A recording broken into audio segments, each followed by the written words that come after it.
Good afternoon, everyone, and welcome to the White House. It is a pleasure to be here today as we honor some of our country's most talented, most visionary, most public-minded designers, folks whose work has literally changed the way we look at the world and how we live our daily lives. Our honorees today come from a wide variety of disciplines and fields, from architecture and landscape to product design, interior design, and much more. But all of you share the same relentless commitment to excellence. Each of you practices your craft at the intersection of art and science, form and function, grounding inspiration and innovation in fundamental principles of math and physics and engineering. And all of you have spent your lives pushing boundaries. We know a little bit about boundary pushing. Or just outright ignoring them altogether. Refusing to be confined by the world as it is, but instead having the courage, even the audacity, to pursue your vision of the world as it can and as it should be. The great jazz musician Miles Davis, one of my husband's favorites, once said, "Don't play what's there, play what's not there." And I think that's pretty much a good description of what each of you does every day. You're really playing what's not there. You find solutions that we never thought of. You reveal and create beauty we never could have imagined or seen on our own. But each of you has also committed yourself to a fundamental principle, one best articulated, I believe, by one of today's honorees, Tom Dare, the president and co-founder of Smart Design. As he put it, and this is a quote, "Design is about people, not things. What you do impacts just about every moment of our lives, from the words we read, to the public spaces we enjoy, to the devices that help us do our jobs and run our homes and care for our families. Your work can determine whether a family has shelter or whether a village has clean drinking water.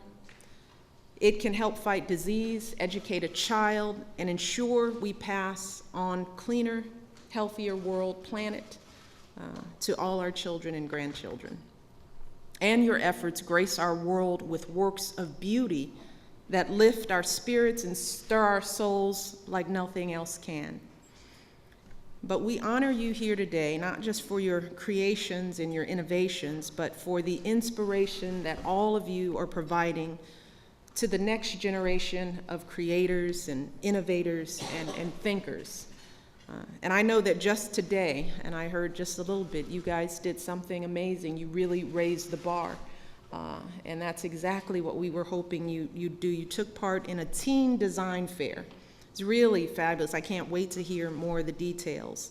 It occurred right here in Washington to help introduce what I believe were more than 400 young people to careers in design. And I know that many of you were involved in similar efforts like this back at home where you live and work. And we know the impact that experiences like this can have on the life of our young people, giving them role models for success and exposing them to new possibilities, helping give them direction and shape their dreams. But we also know that far too few young people in this country have access to programs and opportunities like the one we did today. Even those who live just minutes from our great museums and cultural centers may feel like these resources are far beyond their reach. And one of my goals as First Lady is to help bridge that gap. And that's why I've been working to make sure that the White House is a showcase for America's rich cultural life. And I want to open up these doors to as many of our young people as possible, hosting them right here in these same seats at these same tables for concerts and workshops and mentoring sessions. I want all our young people in this nation to know that they have a place in our museums and in our theaters, in our design studios, in our concert halls, and in all halls of their very own White House. And I've got a partner in that effort standing behind me. I'm pleased to have the honor of introducing Dr. Wayne Clough, as you know, the head of our nation's Smithsonian Institution, someone who shares the same mission. And we were just talking about his travels, his works, his meetings with Secretary Duncan to do more to make sure that the experiences of the Smithsonian are available to kids living in the most remote places right here in this country. Now, back when the Smithsonian was founded in the mid-1800s, it was focused primarily on science. And it wasn't until later that it expanded into culture, history, and then the arts. And that's actually a pretty good summary of the trajectory of Dr. Clough's career. Wayne came to the Smithsonian from the Georgia Institute of Technology, where he was the president. And in one news article, he is described as, and this is a quote, a geotechnical engineer who reads and writes poetry, go figure, quotes Faulkner, and likes indie films and the symphony. And he has brought to this current role that passion for art and science and that embrace of both that makes our past and future one. And during his time at the helm of the Smithsonian, he's worked tirelessly to ensure that as many people as possible, particularly our young people, can benefit from everything this national treasure has to offer. So it is my pleasure not only to join you for lunch and to sit next to Tim Gunn, how cool, but to pass the mic on to my dear friend, someone who has been such a huge support to me in this role and has made this day possible. Along with the work that so many of you do, he helps lift it up. It is my pleasure to introduce Secretary Wayne Clough. Thank you.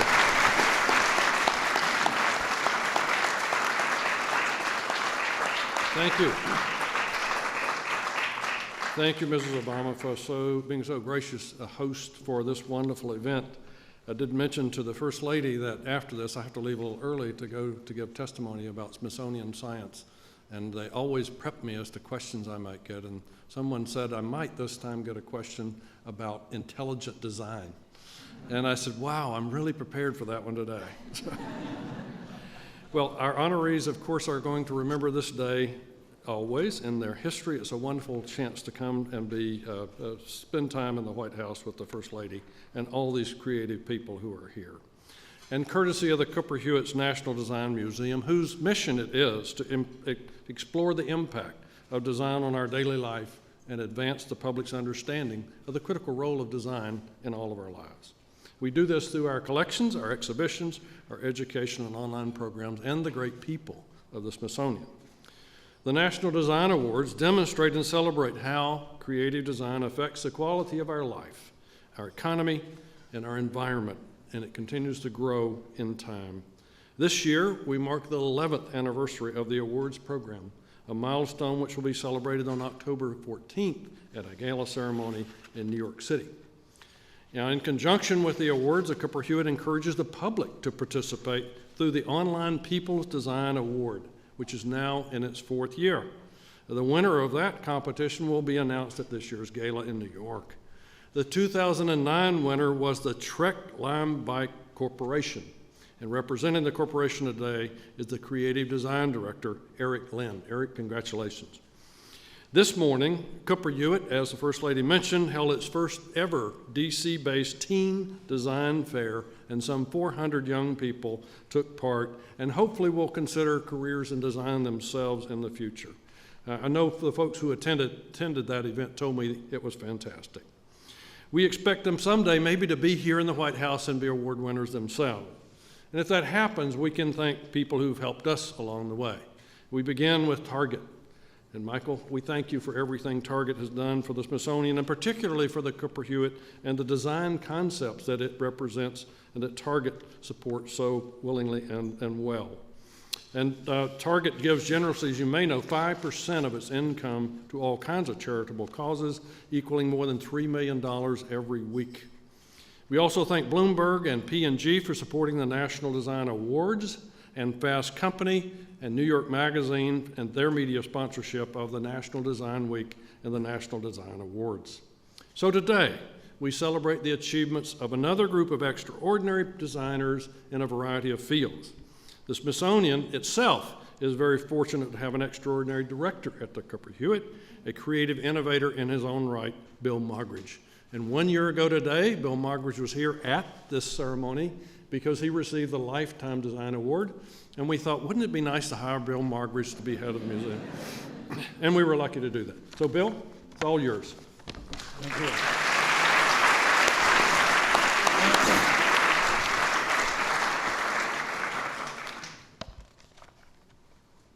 Thank you, Wayne.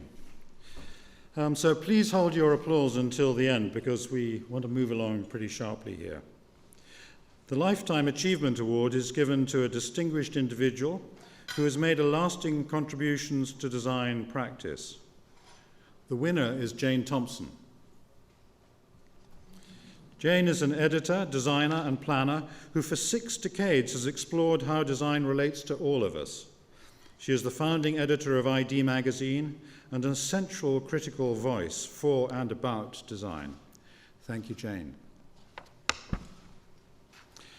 The Design Mind Award recognizes individuals who have changed design thinking or practice through their writing, research, and scholarship. Ralph Kaplan is the winner. For more than 50 years, Ralph has been thinking, writing, and speaking about design and collaborating with designers on exhibitions, films, and publications. He also edited ID magazine. I think Jane was his boss for a while. The National Design Award for Corporate and Institutional Achievement recognizes a company that places design at the center of its business strategy. The 2010 finalists in this category are Design That Matters and OXO. The award goes to the US Green Building Council. The council promotes a sustainable future through cost-efficient and energy-saving green buildings. Since its founding in 1993, the organization has developed many services, including the LEED Green Building Certification Program that rates design, construction, and operation of buildings. Architects today are transforming our homes, cities, and public spaces. This year's finalists are Design Core and Lake Flato Architects. Kieran Timberlake is the winner. Founded in 1984, the firm is noted for its integration of research with design and a deep environmental ethic.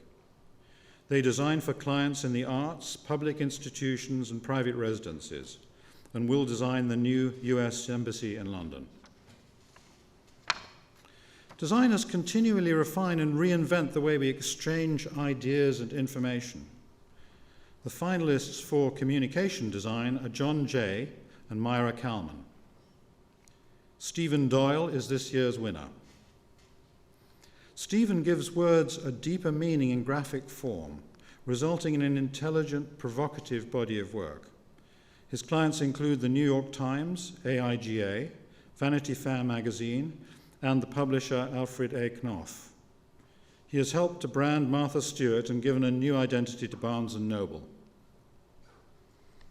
The Fashion Design Award celebrates one of the most personal and most public forms of design expression, clothes. The finalists are Behnaz Safapour and Prunza Skula. I would tricked on that one. The award goes to Rodarte. Rodarte was founded in Pasadena, California in 2005 by Kate and Laura Mallevi. They do amazing and wonderful things to fabrics and materials, inspired by border towns, California condos, and Japanese horror films. They've created a new lens for us to see fashion.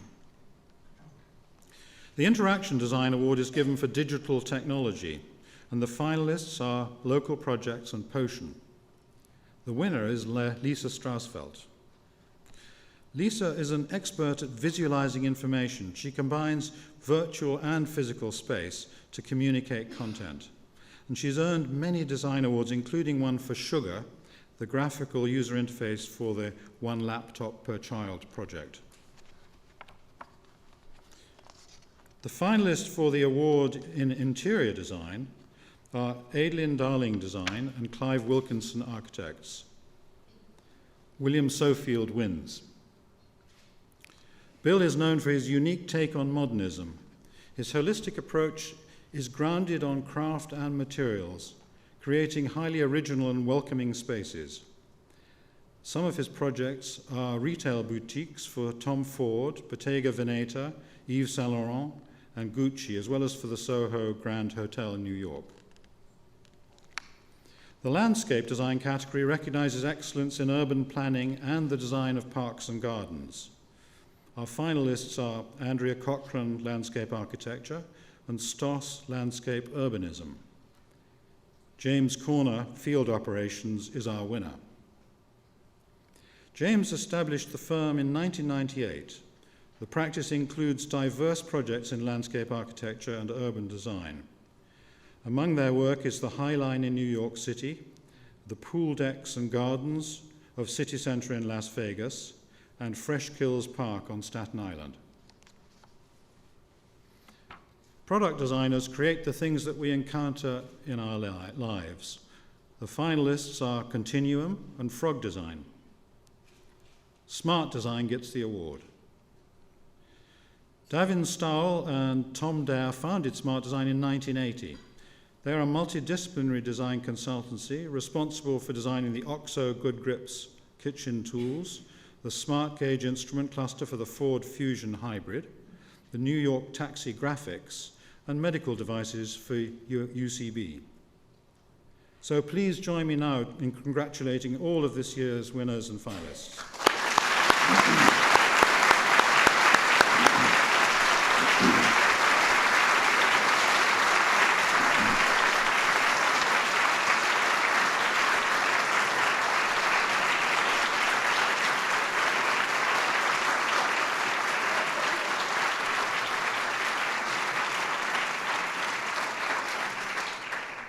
And again, many thanks to First Lady Michelle Obama. Mrs. Obama?